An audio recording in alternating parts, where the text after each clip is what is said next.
In California, civic leaders in the San Francisco Bay Area are calling for unity after a spike in violent attacks against Asian and Asian American residents, many of them elderly. As Mark Newell reports from Oakland, many citizens are not waiting for the government to act. San Francisco, January 30th. 84-year-old Vicharatana dies after an attacker sprints toward him and knocks him to the pavement. The next day in Oakland's Chinatown, a 91-year-old man is shoved to the ground by an assailant who's now been charged with 3 different assaults on that very day. I was just tired of seeing everything going on social media, the attacks against the elders, them getting hurt, the robberies. It's just disgusting to look at. And I'm just like, why is nothing happening? We just sat out there for like 15 minutes and showed our presence over there. Okay, nice. Born and raised in Oakland's Chinatown, Jojo Ao launched a fundraiser to hire armed private security guards to patrol Chinatown and nearby areas. To her surprise, she met her goal of raising $25,000 in one day, raised the goal to $50,000 and met that too. Honestly, I didn't know that it was going to spread like wildfire, and so many people were so concerned about it and wanted to do something but didn't know what. So, I'm glad that I did this because, the support that, the merchants, they even say they feel safer. Some of the shoppers here, they feel safer. In 2020, Stop AAPI received more than 2,800 reports of hate incidents from Asian Americans. 8% of those were physical assaults. Women were harassed nearly 2.5 times more than men.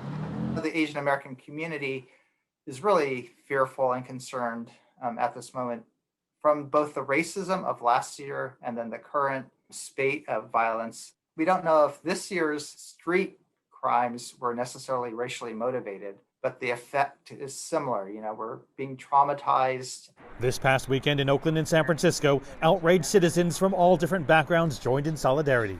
We keep us safe. Eddie Zhang spent more than 20 years in prison for home invasion and kidnapping, but became a model prisoner and now a community leader. We are able to learn from each other, so therefore we are able to humanize each other. With a number of the attacks committed by Black Americans, Zhang made it clear the worst thing to do is pit one race against another. We also need to hold the system and government accountable for their failure to address white supremacy and systemic racism that continue to perpetuate anti-Blackness and anti-Asians and using us as wedges, but really trying to create an opportunity for cross-cultural engagement and cross-cultural healing. Right now, our Asian brothers and sisters and our neighbors are going through some pain, and that the root causes of violence and crime is actually lack of resources. The activists say rampant violent crime in their community has always been there, but now people are seeing on video the brutality of the acts and the vulnerability of the victims. Many residents simply say they're fed up and will do whatever it takes to protect their neighborhoods. Mark New, CGTN, Oakland, California. We're joined now by Andy Mark in Beijing. He's a senior research fellow at the Center for China and Globalization. Hi there, Andy. Happy New Year and good to have you with us on Global Watch. Now, in thousands of reported hate crimes against East Asians, as we heard there, since the pandemic started, and what's a grim reality? So there's probably a lot of cases that go unreported. What do you think are some of the causes of this dramatically increased incidence of hate crimes against this community? Sure. Well, Happy New Year to you too, Jiao Yang, and thank you for having me.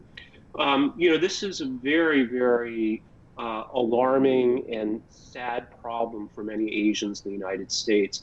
But I think we're only seeing the tip of the iceberg because the roots of this really lie in the heart of the founding of the United States with race-based slavery, which is what the U.S. built its economic success on, first with tobacco, then cotton. And what this means is that there's a system of entrenched discriminatory practices towards blacks primarily, and has required state-sanctioned violence. So this kind of sets the stage for what we're seeing today. And as a result of that, there have been generations of Black Americans that have been brutalized, and some of them feel they have no way of expressing their disaffection other than through violence. And we look at the pandemic, blacks, other people of color have suffered disproportionately. So this is unfortunately a systemic feature of the United States, and Asians are somewhat caught in the middle here because they are seen, as we saw in the package, as relatively weak and defenseless, and therefore seen as easy targets. And as we saw in Mark's package, Andy, that there are actions being taken at a community level, but surely this is just not enough. At a government level, what are the solutions? Sure. Well, John, the issue is that I think in some key ways, the United States is not a very civilized society, and certainly is one of the more violent places around the world. And this is a systemic problem that the government, I think, needs to address. And I think it will be challenging to address.